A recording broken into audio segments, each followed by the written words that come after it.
Bonjour à tous et à toutes pour ce webinaire consacré au recrutement des talents. J'espère que vous m'entendez tous, que vous me voyez tous. Vous avez donc sur votre partie droite un chat, donc n'hésitez pas à dire bonjour, de me saluer, c'est sympa, voilà, et de me dire que vous me voyez bien et que vous m'écoutez bien. Et dans quelques secondes, on pourra démarrer de manière, entre guillemets, officielle, le temps d'accueillir tous nos amis qui vont suivre ce webinaire. Nous sommes 400, 400 personnes se sont inscrites à ce webinaire. Là, je vois qu'on est à environ 280, 290. Ça défile en permanence. Donc, dans les secondes qui viennent, j'espère qu'on pourra dépasser les 400. C'est un peu le challenge qu'on se fait entre consultants au sein du Florian Manson Institut, puisque chacun est très fier d'annoncer un très grand nombre de participants. Voilà. Donc, ce webinaire, je vois que tout le monde me salue. Bonjour tout le monde, c'est sympa. Voilà. On arrive. Bien. On est magnifique, c'est gentil. Voilà.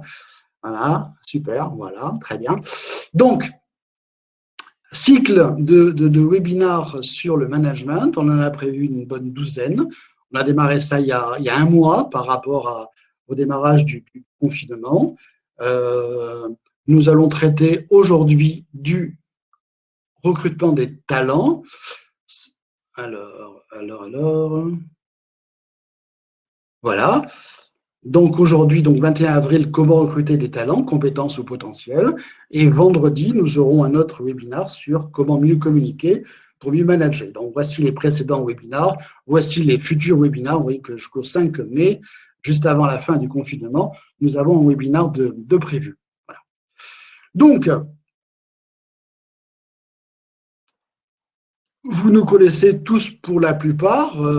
J'ai créé le Florian Manson Institut il y a de cela 44 ans. Donc, malgré mon jeune âge, nous avons une belle expérience dans le domaine des ressources humaines, c'est-à-dire aussi bien dans le domaine du recrutement, de la formation, de l'outplacement, des bilans de compétences, du coaching.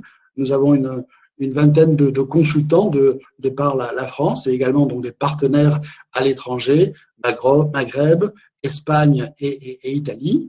Et là, pour ce webinaire, je suis accompagné par notre ami Thierry Lefebvre, dont je vais faire apparaître la fiche. Voilà, donc Thierry.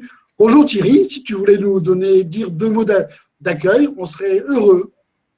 Bonjour à tous, bonjour à toutes. Je suis ravi, moi, de vous savoir de l'autre côté de l'écran et vous espère en bonne santé.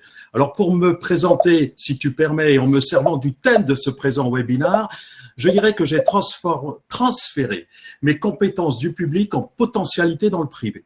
En effet, j'ai reconverti mon commandement militaire en management entrepreneurial, mes capacités pédagogiques en ingénierie de formation et mes aptitudes de communication en disposition commerciale. Autrement dit, après quelques 35 ans comme officier de l'armée de terre, je continue de travailler dans les ressources humaines. C'est ma passion, c'est mon métier depuis toujours.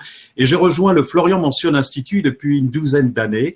Ma zone d'intervention est plutôt l'Occitanie et mon secteur d'activité dédié, le domaine de la santé, que bien sûr, en cette pandémie, je salue à mon tour, au même titre d'ailleurs que tout militaire, gendarme, policier, pompier, secouriste, qu'au travers de l'association Implique Action, dont je suis cofondateur et vice-président, nous aidons à se repositionner dans le privé. Voilà, Florian.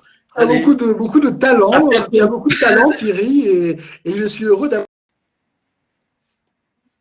t'inciter à venir nous accompagner.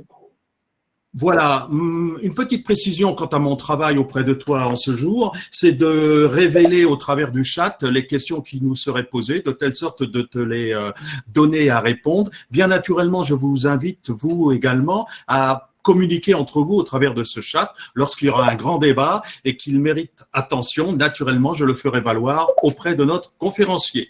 Florian, je t'écoute. Ok, merci. Alors, on va démarrer. Bon, en ce qui me concerne, moi j'ai créé le cabinet, donc je vous l'ai dit, il y a 44 ans. Je suis passionné par l'écriture, passionné par la lecture. J'ai écrit 26 ou 27 livres qui traitent du domaine du management, des ressources humaines, du recrutement, et j'aime bien partager. Et je trouve que le webinaire est un outil fabuleux de partage. Allez, donc on attaque. On va démarrer donc de suite avec notre premier slide. Donc, recrutement des talents, très bien. Mais d'abord, qu'est-ce qu'un talent? Alors, très simple, hein, je vous allez chercher dans le Robert et dans le Larousse. Dans le Robert, donc le talent est une aptitude particulière dans une activité appréciée par le groupe social. Ouais, d'accord.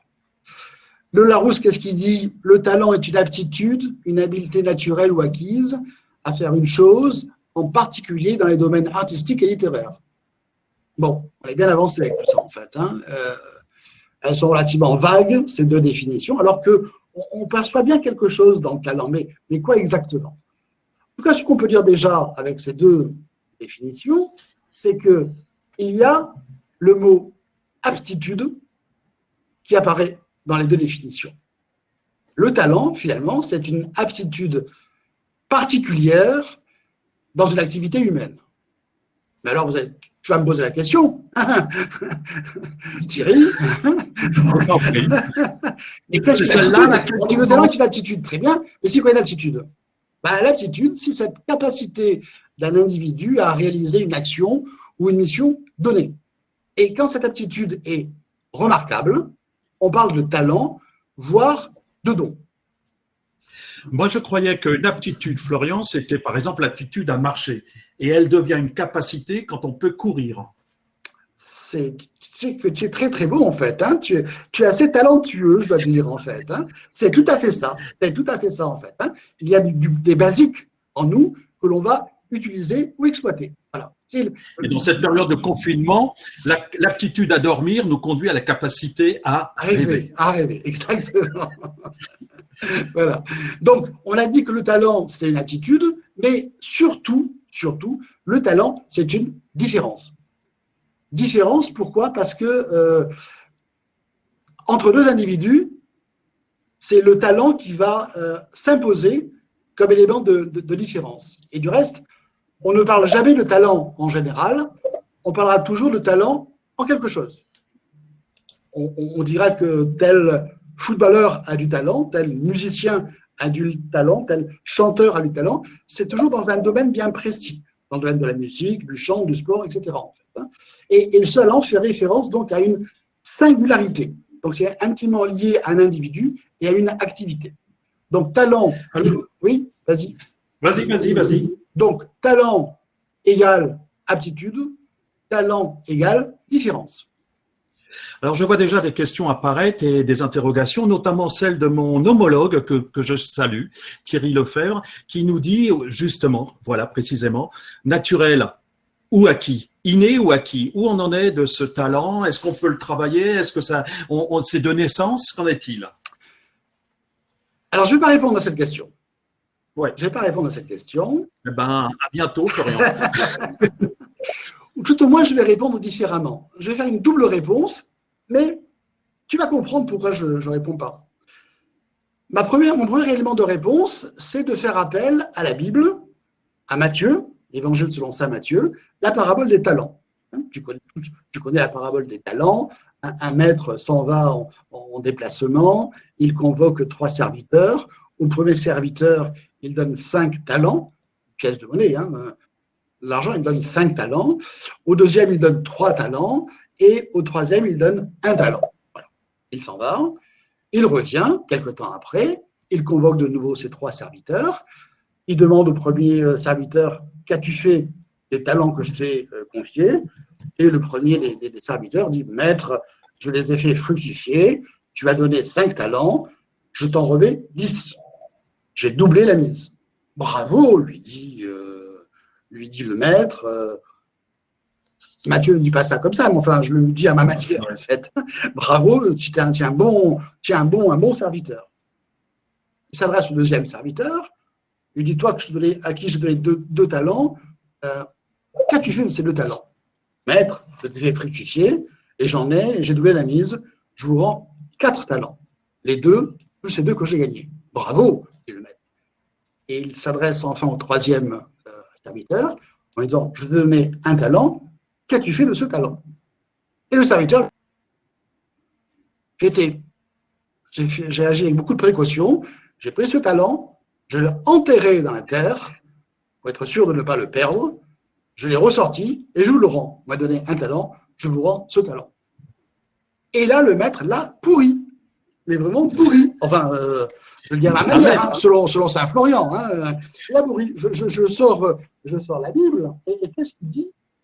Qu'est-ce qu'il dit à ce serviteur-là? Il le pourrit et il lui dit quant à ce serviteur, bon à rien, jetez-le dans les ténèbres du dehors, là seront les pleurs et les grincements de dents. Voilà. Terrible. Terrible, en fait. Hein. Là seront les pleurs et les grincements de dents.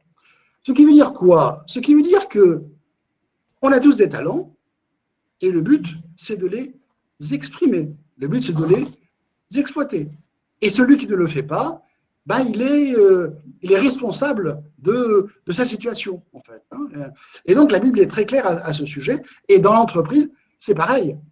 Qu'as-tu fait de tes talents? Alors, qui va déceler, on le verra tout à l'heure, mais qui va déceler ses talents? Est-ce que c'est soi-même ou est-ce que le manager peut aider le collaborateur à faire s'exprimer les talents? Donc, par rapport à ta question pertinente et impertinente, est-ce que c'est inné ou est-ce que c'est acquis? Le début de ma réponse, c'est ça. C'est de dire qu'on a tous des talents, encore faut-il les exprimer.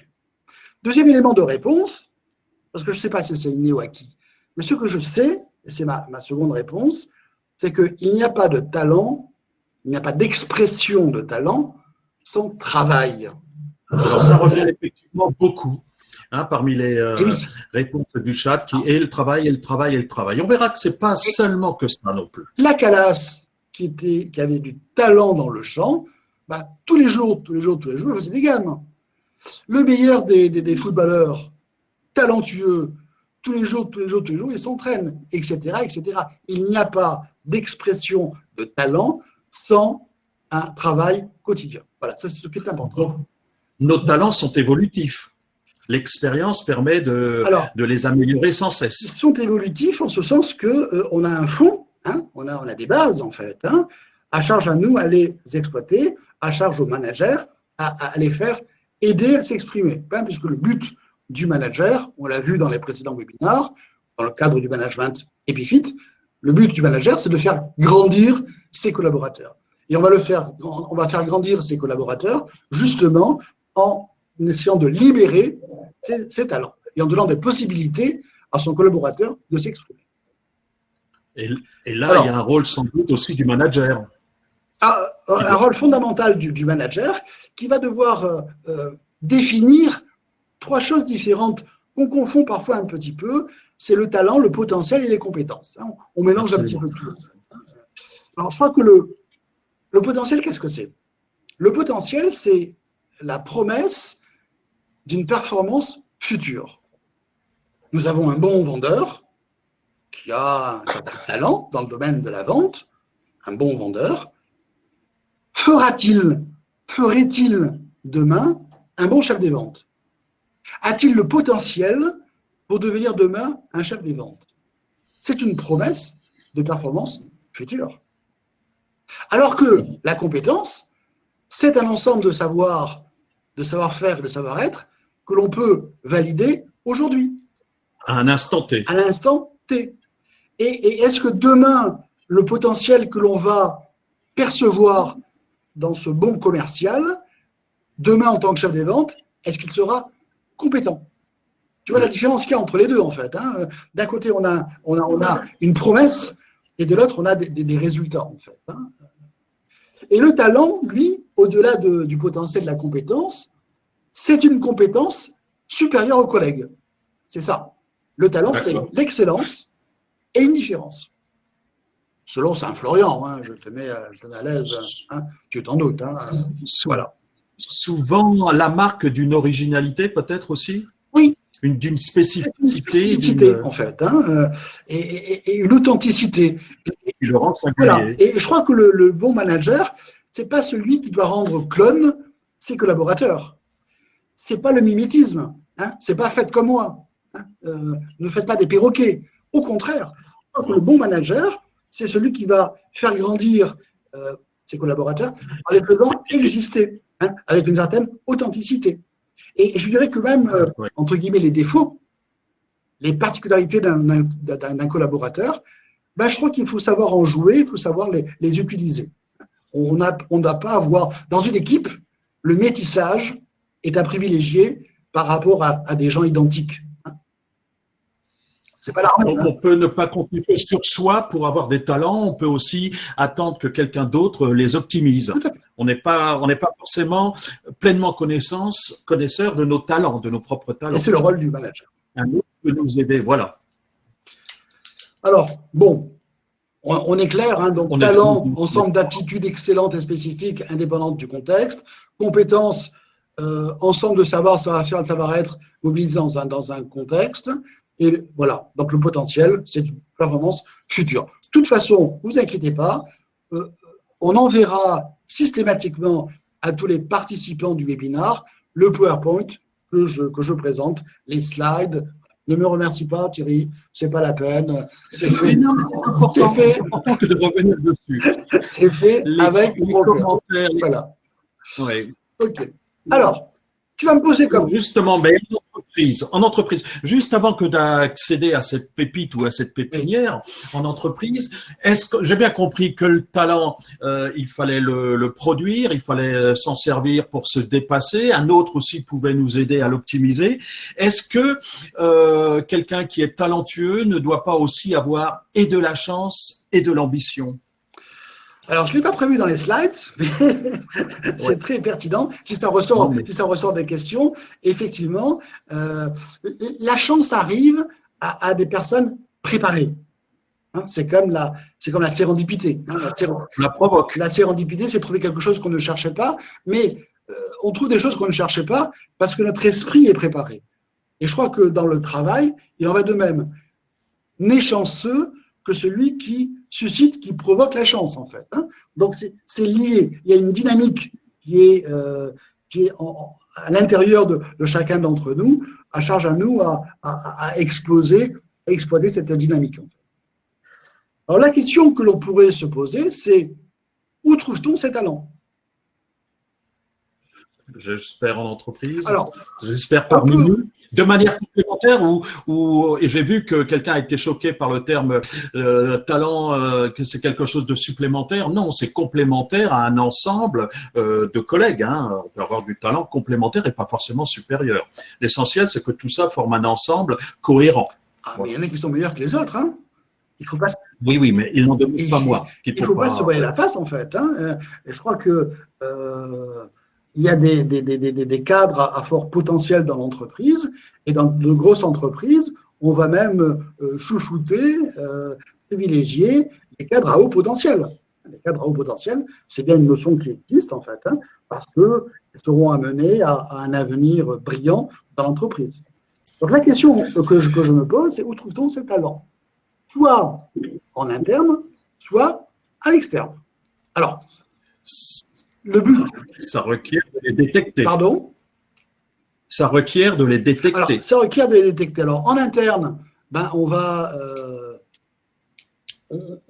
jouer le rôle de pépinière, en fait. Hein, et la pépinière, c'est bien un endroit où l'on fait éclore et développer les talents de ses collaborateurs. Hein. Et le rôle d'une entreprise, c'est de constituer au sein de l'entreprise des pépinières pour faire grandir des collaborateurs.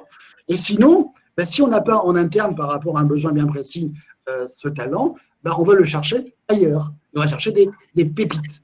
Et la pépite, c'est bien, elle se chasse, hein, elle se trouve chez les concurrents. Alors, comment détecter en interne, par exemple, comment détecter en interne ces talents? Bon, un outil important de management, c'est le bilan de compétences. Le bilan de compétences, c'est un droit acquis par tous les salariés. Dès l'instant où on a 2 ans d'expérience dans une entreprise, on peut le revendiquer. C'est un outil qui est fabuleux, en fait. Hein. Je ne comprends pas comment on n'utilise pas systématiquement les bilans de compétences. Vous vous rendez compte qu'on fait chaque année, maintenant tous les 2 ans, un bilan de santé, hein, avec des examens, avec différents outils, et on ne fait pas un bilan de santé professionnelle. C'est aberrant. C'est quand même important de savoir un petit peu ce que l'on veut, ce que l'on vaut, ce que l'on voudrait faire, etc. en fait. Donc le bilan de compétences, c'est un outil de management qui est fabuleux pour faire le point sur le fait de prendre du recul et pour identifier justement soit des compétences, soit des potentiels. Donc le premier outil en interne pour détecter les compétences, pour détecter le potentiel, pour détecter le talent d'un individu, c'est le bilan de compétences. Deuxième outil. Que je mettrai au pluriel. Bilan de compétences au pluriel. Oui, ça serait bien, effectivement. Deuxième outil. Bilan des oui. Deuxième outil hyper important, c'est l'entretien d'évaluation, l'entretien professionnel. Alors, l'entretien professionnel, c'est considéré comme rasoir par l'ensemble de toutes les entreprises et de tous les cas de l'entreprise. Ça prend du temps, ça sert à rien, on fait ça en plus de son travail, c'est nul. C'est dommage, c'est vraiment dommage, parce que l'entretien d'évaluation, l'entretien professionnel est un outil fabuleux pour faire le point. Alors, il y a une petite astuce. Je comprends très bien qu'un cadre qui a 10, 12, 15 personnes avec lui au mois de décembre est dépassé par le fait de faire ses bilans et les bâcle. Il les prépare pas et les bâcle. Alors, il y a une astuce. Cadeau. Voilà, je vous fais un beau cadeau et une astuce. Ne faites pas les entretiens d'évaluation au mois de décembre. C'est stupide. C'est stupide pourquoi? Parce que, un, il y a trop de monde pour faire les bilans de compétences. Deux, l'entretien en décembre va être parasité, je dis bien parasité, par la question de la rémunération. Et est-ce que l'année suivante, je vais être augmenté et de combien? Donc, ce n'est pas bon. Ce n'est pas le bon endroit pour faire un bilan objectif. Donc, l'astuce, c'est quoi? L'astuce, c'est de faire des bilans d'évaluation chaque année à la date pratiquement anniversaire de l'entrée du collaborateur dans l'entreprise. On est rentré un 15 mars, et bien chaque année, au mois de mars, on va faire un bilan d'évaluation. On est rentré au mois de septembre, et bien chaque année, en septembre, on fera un bilan d'évaluation. C'est beaucoup plus simple. Un 18 avril, parce que ça tombe le jour de la Saint-Parfait, ça serait nickel. Oui. Et la Saint-Modeste, n'en parlons pas alors. Hein. Voilà, je te dis pas. Bien sûr.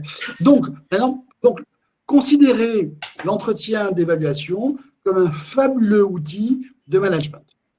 Troisième outil, l'Assessment Center, bon, d'origine américaine. Ça consiste à faire à des individus des tâches proches de l'activité exacte. Voilà, on va faire des simulations par rapport à ce que requiert comme compétence une nouvelle fonction. Donc, on va plus s'intéresser au comportement, on va plus s'intéresser à l'individu en action plutôt que de manière théorique. Technique intéressante. Enfin, quatrième outil, le 360 degrés feedback, qui consiste à demander l'avis à l'ensemble des collaborateurs sur un individu particulier. Que pensent les collègues de Dupont? Que pensent les cadres à niveau supérieur de Dupont? Que pensent les N-1 par rapport à Dupont, etc. etc. C'est avoir une vision globale d'un individu, sachant que la vérité, elle sera sûrement à l'intersection de ces différents éclairages. Donc voilà, outils pour détecter des compétences et des potentiels et du talent en interne. Oui? Une question un peu technique de la part de Julien.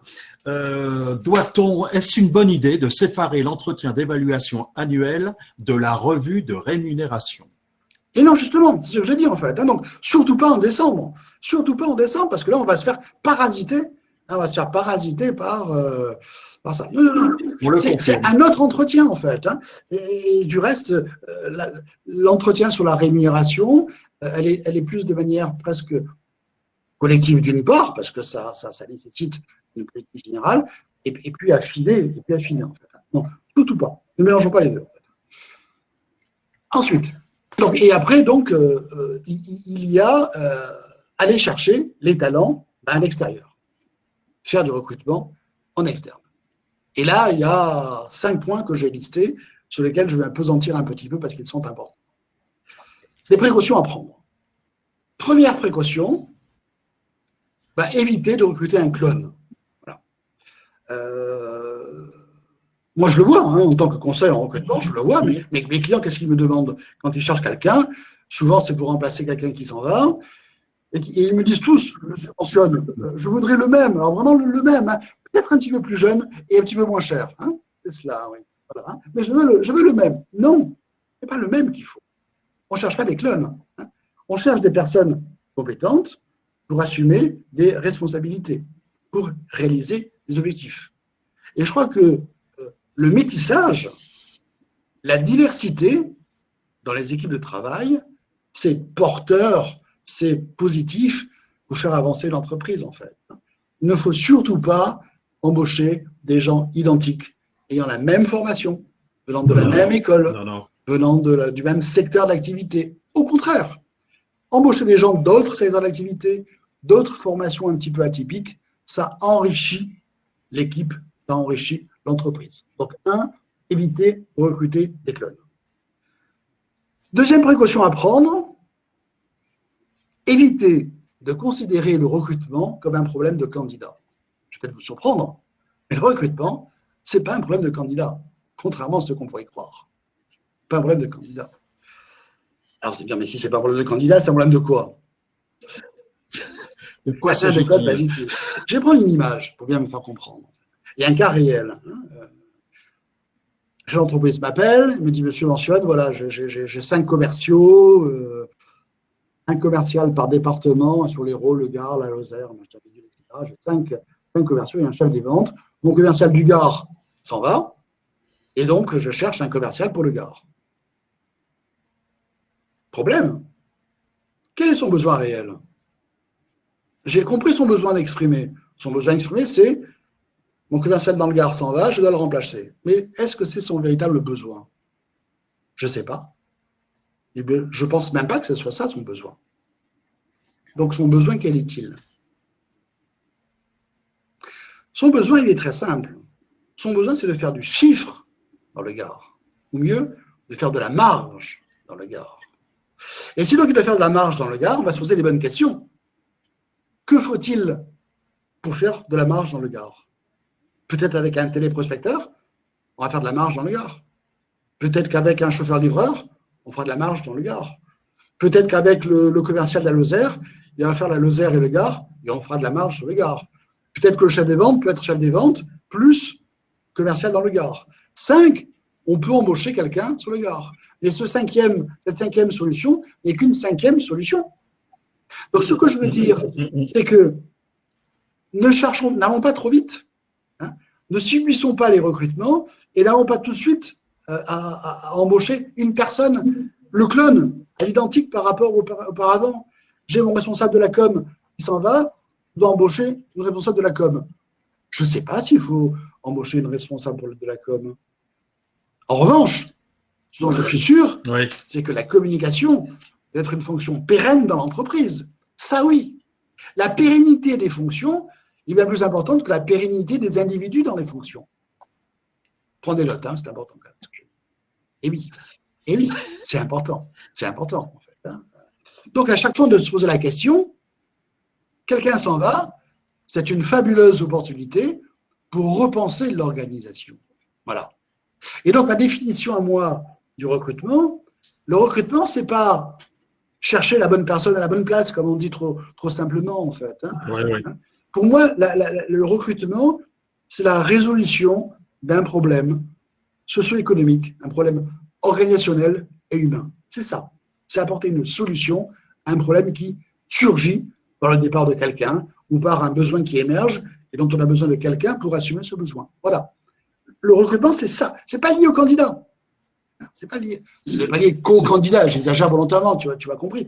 Ce n'est pas lié qu'au candidat, en fait. Mais ce n'est pas le plus important.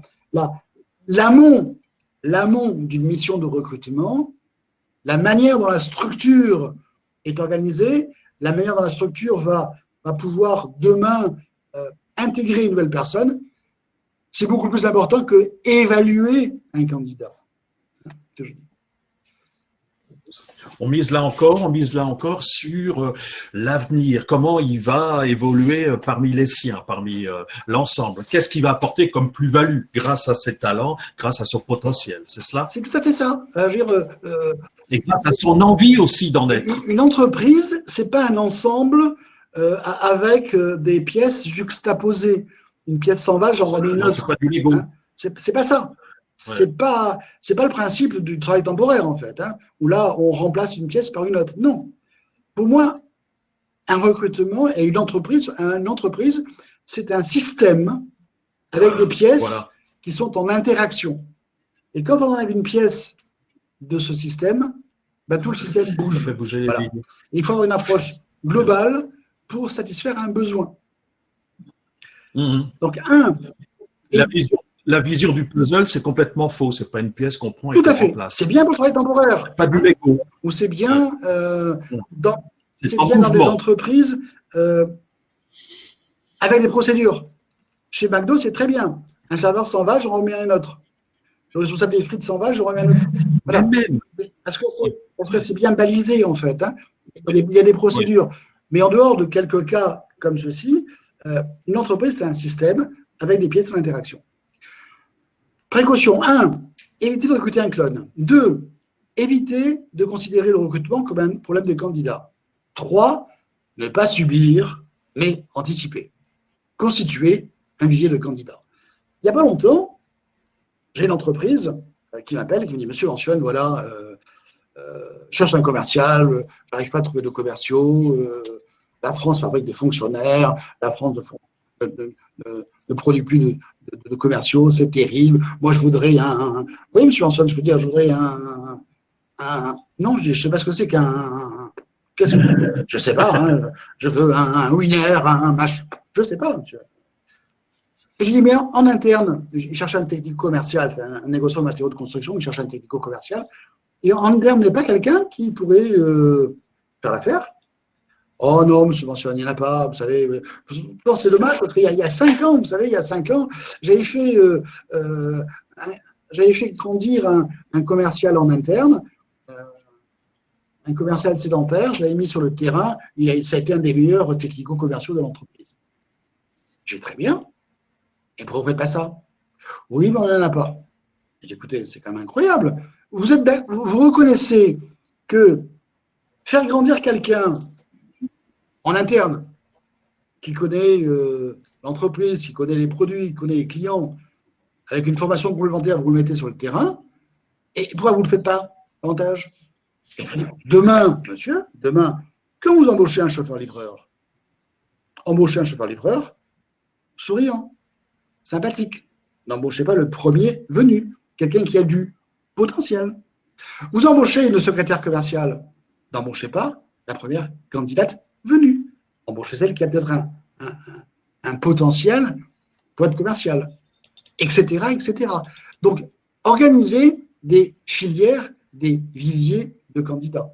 C'est vrai dans les problèmes techniques, c'est vrai dans le domaine informatique, pour commercialiser des sites Internet, on peut très bien s'appuyer sur des compétences en interne d'un programmeur, d'un technicien qui a des potentialités commerciales que l'on aura identifiées au départ. 3. Les chatteurs te donnent raison. En effet, il s'agit bien de constituer un vivier. La question prioritaire reste celle-ci. Oui, d'accord, mais comment garder vivant ce vivier? C'est-à-dire comment l'activer de telle sorte que les candidats que j'ai dans ce vivier soient encore actifs dans 2 ou 3 ans quand j'en aurai besoin. Alors, je crois qu'il faut l'idée des grosses entreprises avec des filières, avec des carrières bien balisées, où les gens évoluent. Non, je crois que dans les PME de notre région, par exemple, ou dans la plupart des entreprises, on doit être plus adaptatif, s'adapter aux situations. Et les individus doivent évoluer, en fait. Hein. On doit, comment dirais-je, on doit pas dire à quelqu'un, dans 3 ans, tu vas aller sur le terrain, par exemple. Ça serait une erreur. on doit plutôt aider les gens à évoluer, à bien faire le travail tel qu'ils doivent le faire aujourd'hui, en ayant en tête une évolution possible, sans forcément le leur dire en fait, hein, sans forcément le leur dire, hein, mais envisager toujours une évolution possible. Dans une entreprise, par exemple, il ne peut pas y avoir de blocage en ce sens que tous les postes doivent être, entre guillemets, dédoublés. C'est-à-dire que si demain quelqu'un s'en va, quelqu'un doit pouvoir le remplacer. Et ce quelqu'un qui peut le remplacer, ben, il faut qu'on lui ait donné auparavant tous les outils nécessaires pour être opérationnel en cas d'occupation du poste. Voilà. Je ne sais pas si j'ai répondu. Attends, avant de basculer encore. Oui, oui, tu réponds à cette question, mais il y a beaucoup d'intérêt autour de ce point-là, notamment une question de Pedro qui dit mais est-ce que tout cela ne signifie pas trop souvent que le problème de nos dirigeants qu'ils n'ont pas de vision sur leurs besoins et la façon de répondre à ces besoins dans le temps? Est-ce qu'il n'y a pas une sorte d'aveuglement, de voile économique, socio-économique de leur part, ou alors même absence de vista?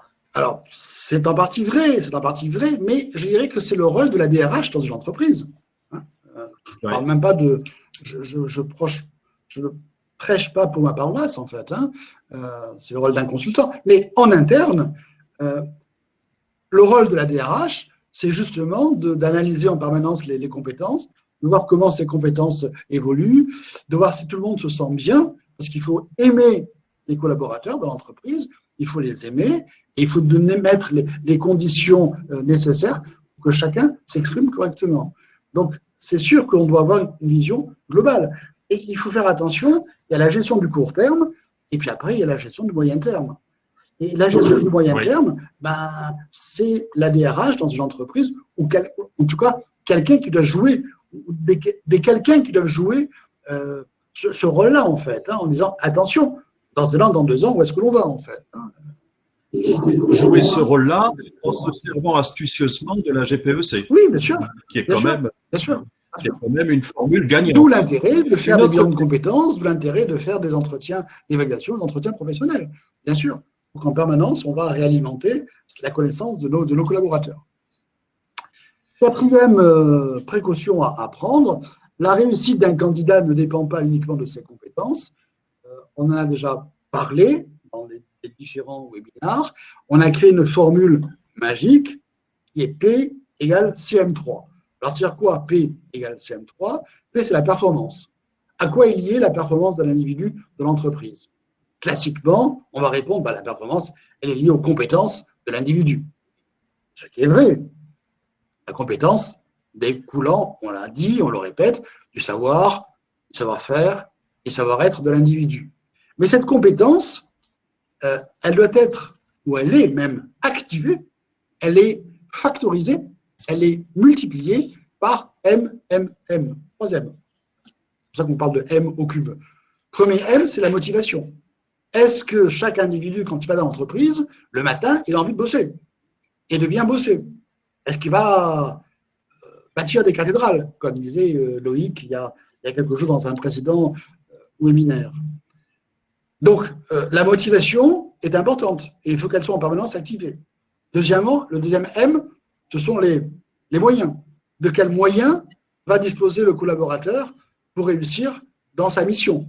Moi, des fois, je rigole quand un client me dit « Monsieur Manciol, est-ce que vous pouvez me débaucher Dupont qui travaille chez mon concurrent? Parce que vous comprenez, Dupont, chez mon concurrent, il fait un chiffre d'affaires incroyable.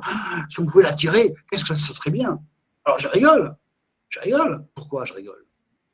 D'abord, j'aime bien rigoler. D'abord, j'aime bien rigoler. C'est vrai. Et pourquoi je rigole? Je rigole parce que je me dis, quelle est la part personnelle de Dupont dans son chiffre d'affaires? Peut-être qu'il a quelqu'un qui lui prend les rendez-vous. Peut-être qu'il a quelqu'un qui lui fait des mailings. Peut-être qu'il a quelqu'un qui lui fait des démonstrations. Peut-être qu'il a un stand sur un salon professionnel. Peut-être qu'il peut inviter ses clients au restaurant. Peut-être qu'il a un catalogue, ceci, etc., etc. Il a des moyens.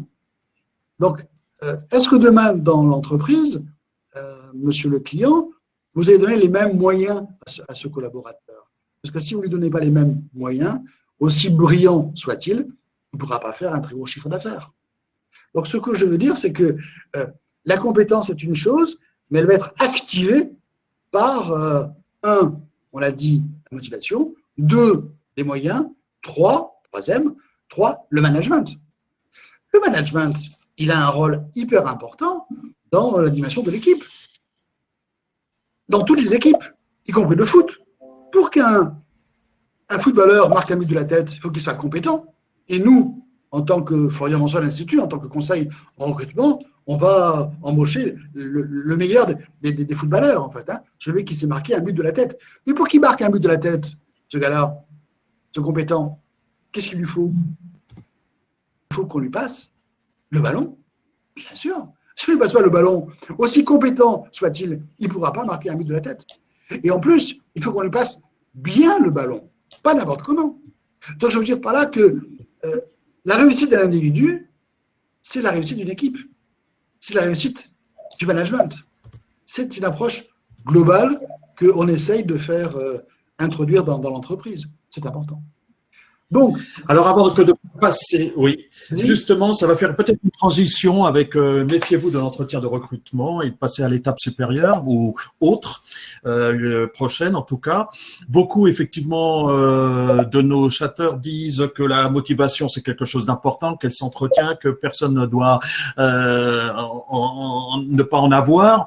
Mais la première question, elle est la suivante: est-ce qu'elle se détériore pas et quels sont les facteurs qui la diminuent? Et aussi, comment peut-on, et là on en revient à la cinquième étape, là, comment déterminer la motivation d'un candidat? Est-ce que ça s'évalue? Est-ce qu'on peut la mesurer?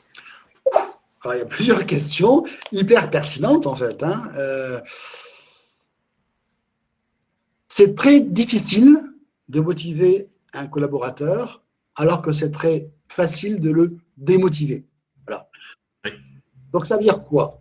Ça veut dire qu'en définitive, le rôle du manager est hyper important parce que tous les jours,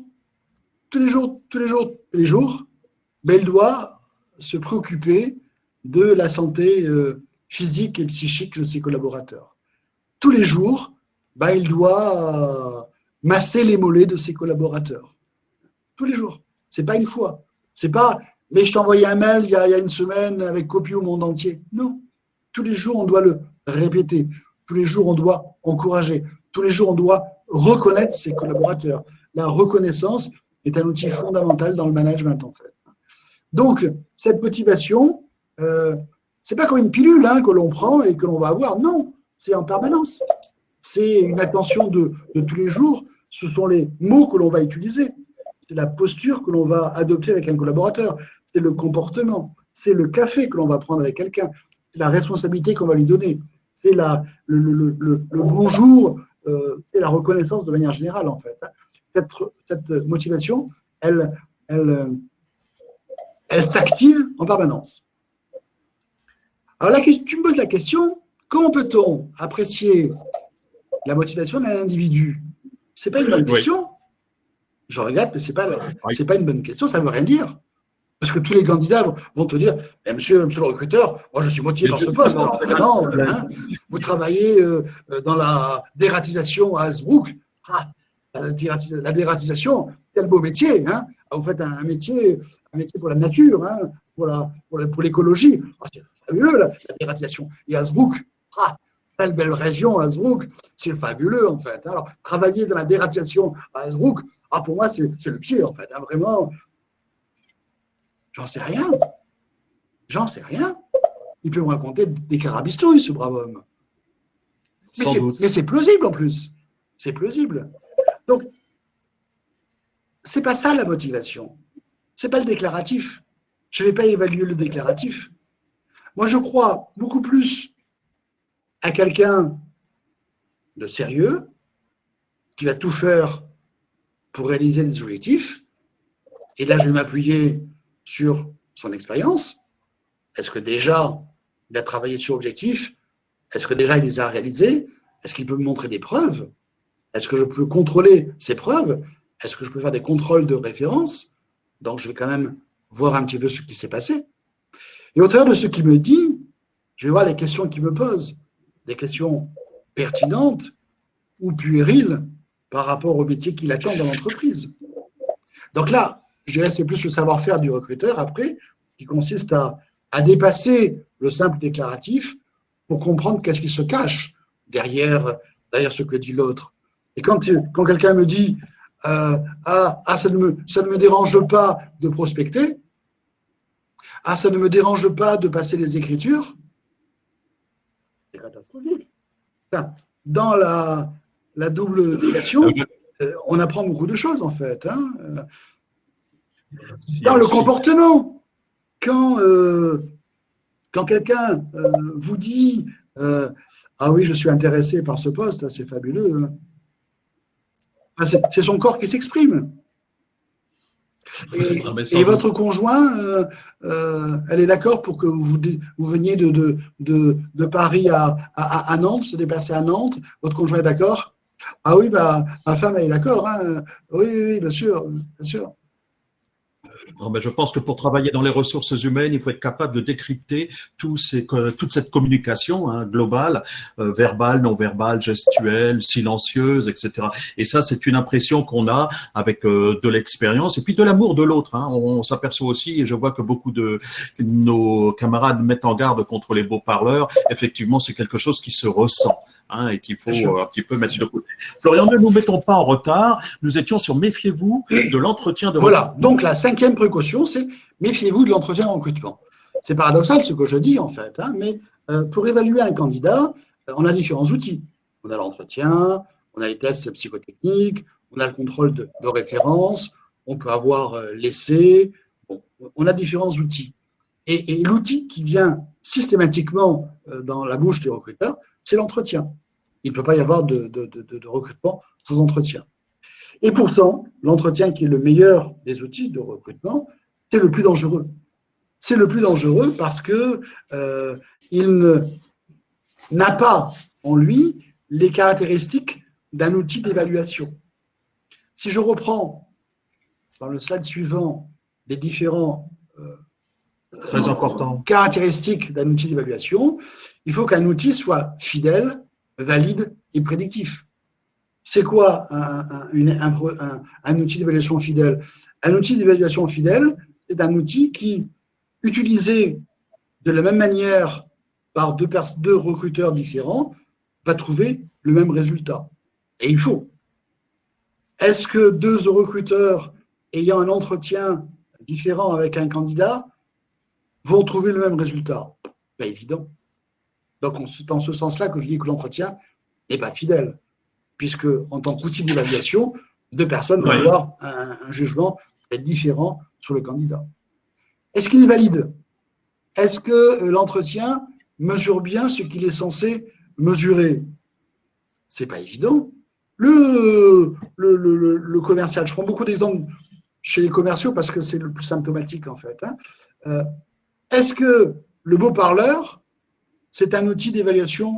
Est-ce que l'entretien pour évaluer un beau parleur, c'est un outil d'évaluation? Sûrement pas. Vous savez, il y en a qui disent, alors moi c'est très simple, pour voir si le gars est un vendeur, je lui donne un stylo et je lui dis vendez-moi un stylo. Alors là oui, je suis un bon recruteur. Alors là, c'est incroyable en fait. On voit s'il est capable de me vendre un stylo ou pas. Taratata. C'est vraiment nullissime comme technique. Nullissime. Ça veut dire quoi? Ça veut dire qu'il ne faut pas confondre capacité à se vendre avec capacité à vendre. Ça n'a rien à voir. Rien à voir.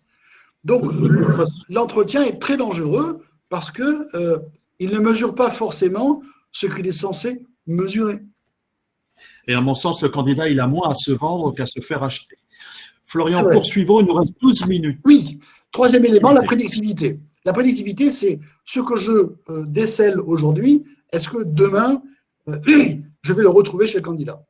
Et est-ce que l'entretien peut me permettre d'être prédictif? Donc, je prends encore une fois l'exemple du commercial. Je dis, monsieur le commercial, demain, comment vous allez faire pour vous organiser et pour vendre, pour prospecter? Monsieur Lansone, c'est très simple. Alors là, je vais vous dire, d'abord, pour prospecter, il me faut un bon fichier. Donc, moi, qu'est-ce que je vais faire? Je vais commencer par bien valider le fichier. Et après, je vais prendre des rendez-vous. Alors là, c'est très simple. Plus je prends le téléphone, plus j'envoie des mails, je viendrai des rendez-vous. Voilà. Alors là, je ferai un beau travail par rapport à ça. Et puis après, j'irai voir les gens. Alors là, qu'est-ce que je ferai? J'analyserai les besoins, les freins, les motivations. Et puis quand il me donnera des suggestions, il va le faire demain. Il va le faire demain. J'en sais rien. J'en sais rien. Je recrute un DRH. Et je lui dis, monsieur le candidat DRH, comment vous faites pour négocier avec les syndicalistes dans l'entreprise? Comment vous faites? Ah, je vais vous dire, monsieur Vanchon, c'est très simple. Hein. D'abord, il faut aimer les gens, hein, c'est important, bien sûr. Hein, voilà, hein. Et deux, moi, je travaille la porte ouverte. Je reçois mes collaborateurs, je reçois mes syndicalistes. Et là, je les écoute.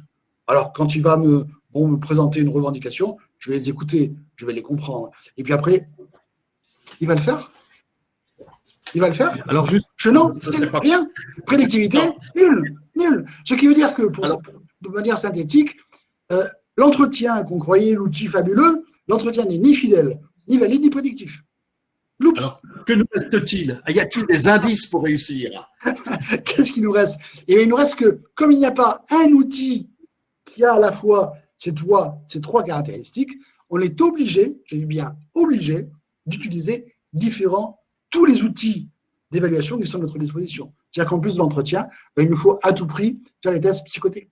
Il nous faut à tout prix avoir une période d'essai. Il nous faut à tout prix faire un contrôle de référence. Et c'est l'ensemble de ces outils qui vont nous permettre d'avoir cette approche globale. Tu veux que j'accélère? Ok. Je vais accélérer. Oui, il reste 8 minutes. Donc, ce qui veut dire que quoi? Ce qui veut dire que on va travailler. Et là, je bois un verre parce que je parle beaucoup. Merci. On va travailler par ce que j'appelle des indices. Voilà, on va travailler par indice. Le déclaratif, c'est pas assez. Alors, c'est quoi un indice? Un indice, c'est une information relative au savoir, le diplôme. Est-ce que c'est important le diplôme? C'est un indice relatif au savoir. Relatif au savoir, au savoir-faire. Est-ce que l'expérience dans telle entreprise, c'est bien ou c'est pas bien? Dans un premier temps, je ne sais pas. Dans un premier temps, je me dis, tiens, il a travaillé dans telle entreprise, puis dans telle autre entreprise. Est-ce qu'il est resté 3 ans dans une boîte, 10 ans dans une boîte? Il a fait plusieurs entreprises en 5 ans? C'est bien? Je ne sais pas. Je ne sais pas. Je ne porte pas de jugement à ce stade-là de l'entretien de recrutement, en fait. Hein. Ce sont des indices. Il a fait 10 entreprises en 2 ans, j'exagère volontairement, où il a fait une boîte en 10 ans. Je ne sais pas si c'est bien ou si c'est mal. C'est un indice. Donc, indice relatif au savoir-faire et au savoir-être du candidat. La manière dont l'image qu'il envoie. Il arrive en retard à l'entretien. Il arrive en avance à l'entretien. Il serre la main, il a les mains moites. Il s'exprime bien. Il semble... Dans un premier temps, ce ne sont que des indices. Donc, une information relative au savoir-faire, savoir-être du candidat, liée à son observation. Je l'observe. Et il ne faut pas que je me fasse piéger par le show que peut me faire le candidat. Hein. Parfois, quelqu'un de plus réservé sera, au niveau des résultats, bien meilleur que quelqu'un qui fait de l'esbrouf. Donc, lié à son observation. Tout l'intérêt de la synergie. On accélère, Florian, 5 minutes.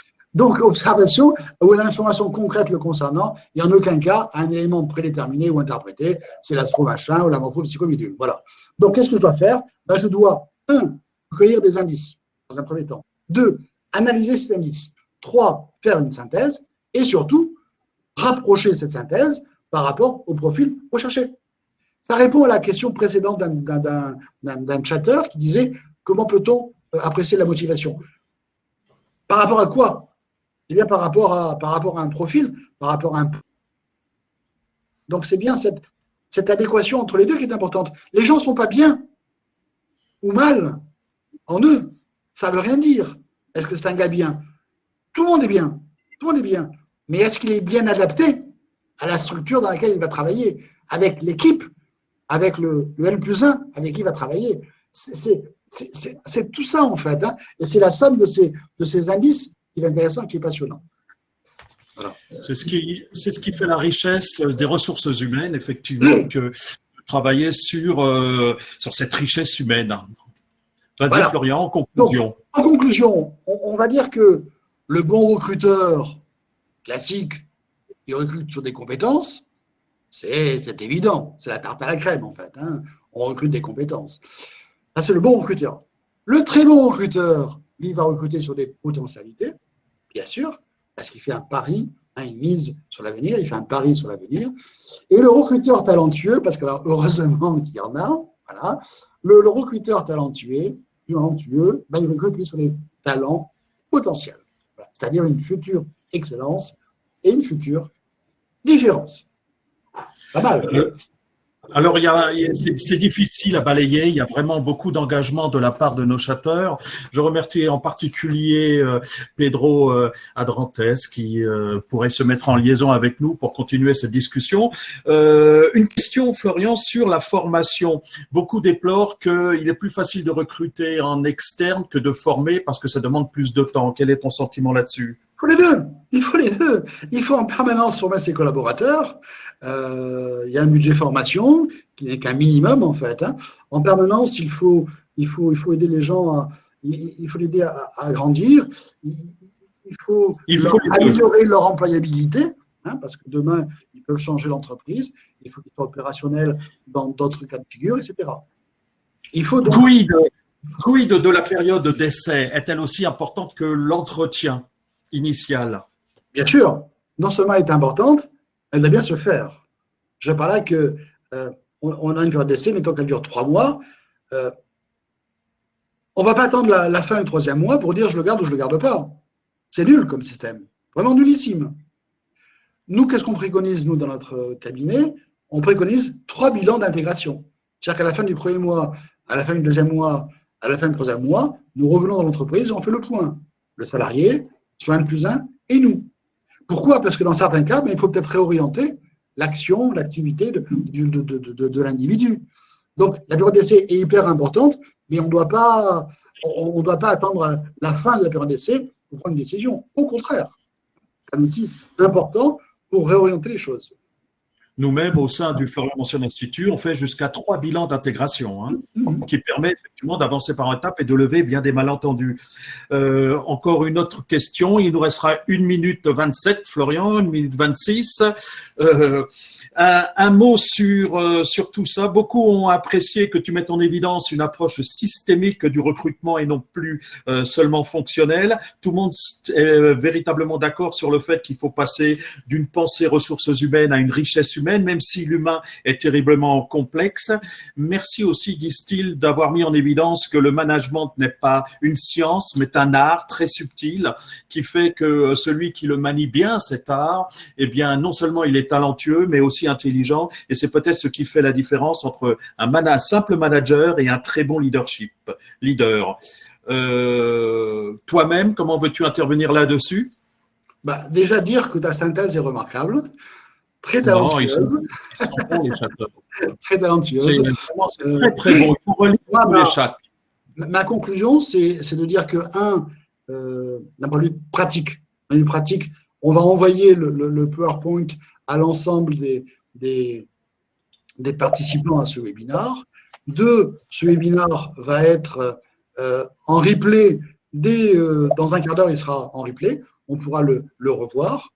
3, nous, on est très ouverts à des échanges avec les participants. Donc, n'hésitez pas à nous envoyer des emails pour nous dire que vous n'êtes pas d'accord sur tel point, et ça nous fera progresser. On essaiera d'y répondre. Envoyez-nous un mail pour nous dire qu'on est d'accord avec nous, qu'on a dit des choses pertinentes. Ça nous fait plaisir. Voilà. Vous pouvez approfondir cette réflexion en achetant notre livre sur comment recruter des talents, comment évaluer les talents. Donc, je suis sûr que Loïc a dû mettre, je ne le vois pas sur les chats, mais que Loïc a dû mettre l'information sur les chats. Hein, voilà. Et 4 ou 5, les futurs webinaires que l'on va organiser, il y a une cohérence dans tous les messages que nous faisons passer à nos destinataires, en fait, hein, c'est que c'est un travail, le management est un travail à part entière. Hein, à part entière. Hein. On peut être un excellent comptable et pas être un manager, un excellent informaticien et pas être un manager. Le management est une fonction à part entière. Voilà. Et une spécificité à part entière. Et c'est un travail de tous les jours. Merci. Même si la bêtise consiste à vouloir conclure, comme disait Flaubert, permets-moi une dernière citation, parce que tout le monde a sa chance. Je crois que le génie, c'est d'avoir du talent tout le temps, que le talent, c'est d'avoir du génie de temps à autre, mais tout le monde a sa chance, car l'intelligence, c'est aussi de savoir que l'on peut avoir ni génie, ni talent. Merci Florian. Merci à vous tous. Merci à tous. Bon confinement et puis bon management dans vos entreprises. Merci pour vos participations. Bravo. Merci. C'est gentil.